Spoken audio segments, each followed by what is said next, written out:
Welcome to the League of Nerds comic book segment number 169. I'm John Cooney here to talk to you about comics released the 15th of April, 2015, beginning as usual with my first five, meaning these are the first 5 books I intend to read this week, and I'll give you a little more depth on them, starting with at number 1, Convergence number 2 of 8. As Telos, the planet incarnate, easily defeats the survivors of Earth 2, Thomas Wayne and Dick Grayson set off to find help in the pre-Flashpoint Gotham City. The emotional implication of these worlds colliding comes crashing down when Thomas Wayne confronts this world's Batman as father meets son. Plus, Alan Scott's attempt to connect with the Green yield unexpected results, sending our team on a quest to escape the planet. And the cyborgs of Future's End engage in a battle to the death against the reimagined heroes of the Just Imagine universe, while the city of Superman Red and Blue takes on the opposing forces from Generations. Series writer Jeff King explained what excited him about the series, quote, "Well, I've got a great set of characters, again, that you see in the first cover. You'll see Superman Val Zahn, Alan Scott as Green Lantern, Jay Garrick Flash, Thomas Wayne Batman. You'll also see the Dick Grayson from Earth 2. All of those characters bring the history they've just experienced in World's End to this, but they also bring a new set of expectations because they've grown and changed in those books. What really stoked me from the beginning is what I get to do with those characters. I really wanted to let Thomas Wayne and Bruce Wayne meet for the first time, and I wanted to have Dick Grayson be a part of that. You'll see various characters' connection with their analogs from other universes. Imagine Alan Scott meeting up with Hal Jordan and with Kyle Rayner and Jon Stewart. Imagine Jay Garrick meeting up with Barry Allen and with Wally West and the kids. Fastback from the Zoo Crew may even make an appearance. That's what was remarkable to me, to take the characters with the defined role in the story, put them up against a great villain like Telos, and then have the rest of the DCU fold into it." Close quote. At number 2, we've got Legendary Star-Lord number 11, the penultimate chapter of the Black Vortex. With an entire planet encapsulated in amber, the Guardians and the X-Men have few options left, and when a powerful and ancient entity enters the battlefield, their only choice may be to submit to the Black Vortex. But in saving the galaxy from this threat, the purest among them may be lost forever. Series writer Sam Humphries teased what to expect, quote, "I also can't tell you the huge thing that happens to Peter and Kitty right before Secret Wars because that would be a spoiler for the Black Vortex, but it's monumental for their relationship and, well, all I can promise to everyone is I wrote both characters as honestly as possible and then I let the chips fall where they may," close quote.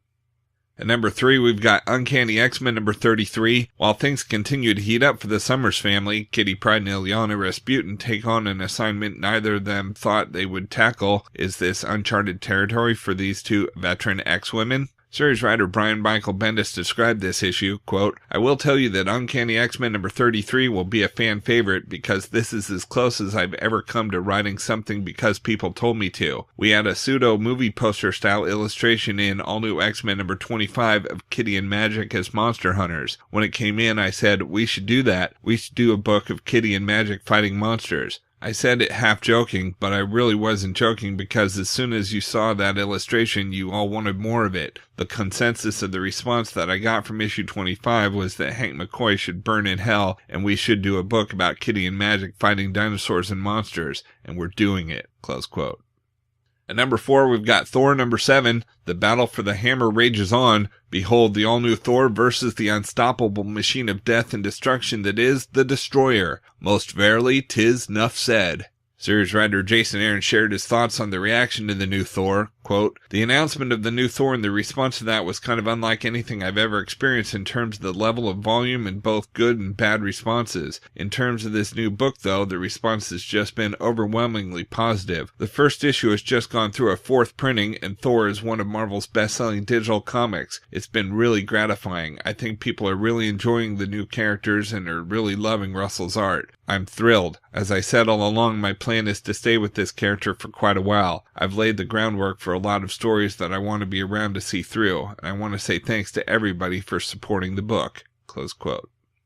At number 5, we've got Chrononauts number 2. Corbin Quinn and Danny Riley have become the world's first time travelers, but not all goes according to plan when the two go rogue in their own era-hopping adventure. With the world watching, the buddies get mixed up in an eon's worth of sticky situations while some of history's scariest villains and their bosses back in the present day are determined to track them down. Series writer Mark Miller gave his concept for the book, Quote, "It's a buddy book. We rarely see these things in comics outside of maybe World's Finest. It's always a solo hero or a team, but that buddy thing has been great fun to write. Just two guys who really like each other. The Man Who Would Be King is one of my favorite movies, and it was an enormous influence on this, the notion of two best friends in an unusual place and obviously willing to do anything to save the other. Corbin Quinn and Danny Riley are the world's first Chrononauts, and the idea is that they'll be remembered like Neil Armstrong and Buzz Aldrin. They're all-American heroes kids are wanting to be when they grow up. The idea of being able to go anywhere is quite a compelling one."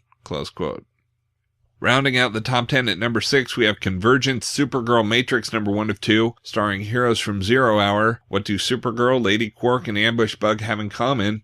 Well, nothing really, but that doesn't stop them from appearing in this story together. You're so welcome. Okay, so for all the Convergence tie-in issues, last week's featured heroes from the pre-Flashpoint Gotham City. This week, all the solicitations say starring heroes from Zero Hour, so it seems that each week will focus on a different city/era. At number 7, we have Convergence Justice League International number 1 of 2. Ted Kord, Martian Manhunter, Fire, and Ice Star as the levity of the JLI team collides with the severity of the world of Kingdom Come. At number 8, we have Convergence Batman Shadow of the Bat number 1 of 2. Fresh out of recovery from a broken back, Bruce Wayne infiltrates the organized crime underworld, but the outlaw sent to test his mettle is none other than Azrael. At number 9, we have Convergence Superboy number 1 of 2. Has Kal-El earned the right to be the new Man of Steel? Khan will have to prove his mettle in battle against the Superman of Kingdom Come, but what if the only way to save Metropolis is to lose the fight? And at number 10, we've got Convergence Catwoman number 1 of 2. A year under the dome can change anyone, even Catwoman. She set aside her life of crime to become the protector of Suicide Slum, but when the dome falls, she'll face her greatest challenge, Kingdom Come Batman. For the best of the rest from DC Comics, we have Convergence Aquaman number 1 of 2. Aquaman has lost his home, his powers, and his hand, but now he faces his most difficult challenge, a battle to the finish with Deathblow. Next, we have Convergence Green Arrow number 1 of 2. Don't miss the first meeting between Oliver Queen and his son, Connor Hawke. Father and son may be united, but is their world about to end? We've also got Convergence Green Lantern Parallax number 1 of 2. A powerless Kyle Rayner visits a Metropolis prison to see a devastated Hal Jordan who believes he's murdered the Green Lantern Corps. But if the dome falls and powers are restored, will Parallax return to defend the city or destroy it? Next, we have Convergence Suicide Squad number 1 of 2. When Kingdom Come's floating fortress of New Oa threatens Metropolis, it's up to Amanda Waller to assemble a team of Metropolis's deadliest villains to stop it. We've also got Convergence Superman the Man of Steel number 1 of 2. Superman is missing, so now it's up to Steel to defend Metropolis from the Gen 13 kids. And we've got The Kitchen number 6 of 8. The violence escalates in the kitchen as Tommy puts his full support behind the girls in the only way he knows how, with a baseball bat and a hammer, and Raven decides it's high time she was the boss, even if it means going through her sister to get there.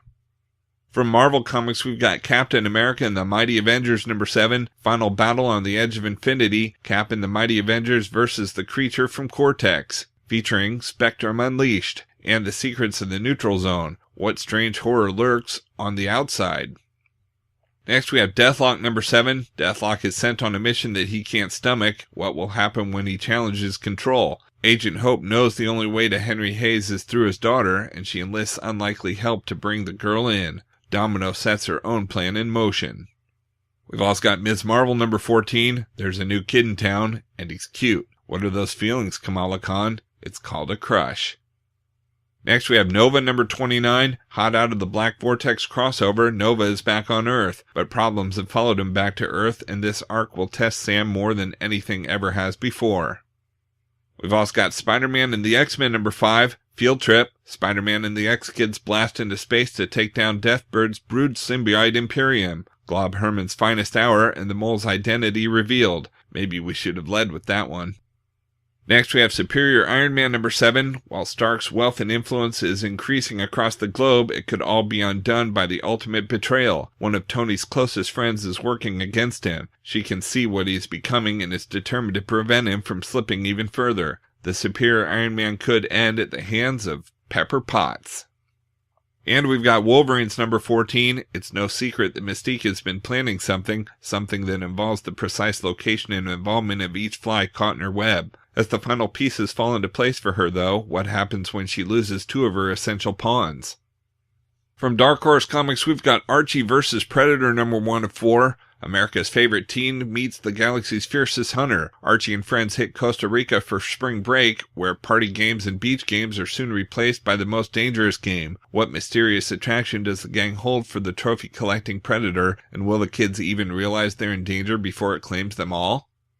From IDW Publishing, we have Star Trek #44, Eurydice Part 2 of 2. The 5-year mission leading up to 2016's blockbuster Star Trek movie continues here as Captain Kirk and the crew of the Enterprise find themselves in the clutches of the Dark Market Syndicate deep in the Delta Quadrant. Don't miss this all-new story produced in association with Star Trek writer-producer Roberto Orci.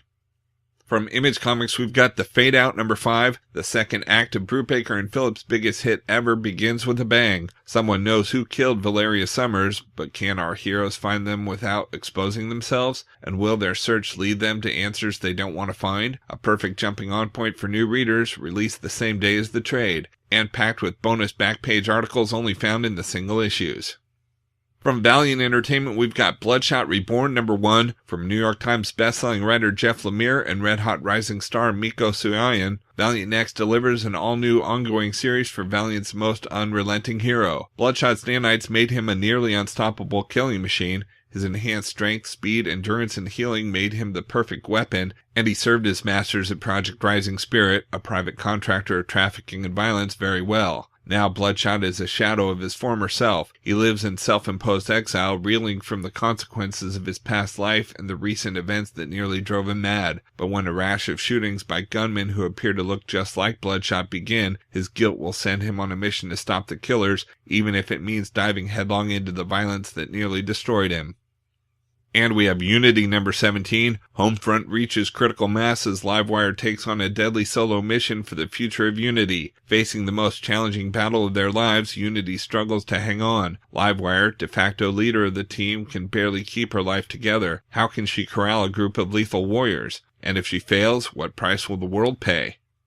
Out in trades this week, we have Frank Miller's Ronin Gallery Edition hardcover. Graffiti Designs proudly presents Frank Miller's Ronin Gallery Edition, featuring the story and art by Frank Miller that forever changed the world of graphic storytelling. Miller's evolutionary stepping stone between Daredevil and Batman The Dark Knight Returns comes alive in this oversized format that it so richly deserves. This is the content that the Gallery Edition format was made for. Graffiti Designs Gallery Editions replicate the look, feel, and attitude of the artwork. Every page is reproduced at original size on heavy paper stock to provide fans and collectors with museum-quality reproductions that are obtainable nowhere else. Frank Miller's Ronin features Miller's art as you've never seen it before, scanned from the original art. This all-inclusive volume contains the covers, interior pages, and gatefolds from Ronin 1 through 6, first published more than 30 years ago. The power and innovation of Miller's artwork shine through for all to see in this actual-size presentation of this pivotal work. Brilliant. And we have Top 10 trade paperback. In Neopolis is Precinct 10, where every citizen has superpowers. There are the law. A talking armored dog, a genetically engineered perfect woman, a high-tech cowboy, a rookie with a toy box full of helpers. These are the cops of the Eisner Award-winning Top 10. This new title collects the original 12-issue series in trade paperback for the first time. Okay, so that's just a few of my favorite books out this week. There's still plenty of others available, and I broke out all the Marvel titles this week in their own video, as well as a separate video for all of DC, and even a video with the top independent publishers, and you can find them all on my YouTube channel at he'sgotissues.com. And we'll also have links up on theleagueofnerds.com, our Facebook page, so be sure to like us there too. And of course, you can follow everything I'm reading on Facebook, Pinterest, Tumblr, Twitter, and Instagram. You can find links to everything in the About section at he'sgotissues.com. And a reminder that both He's Got Issues and the League of Nerds are proud members of the Comics Podcast Network. So until next week, I'm John Cooney, and I've got issues.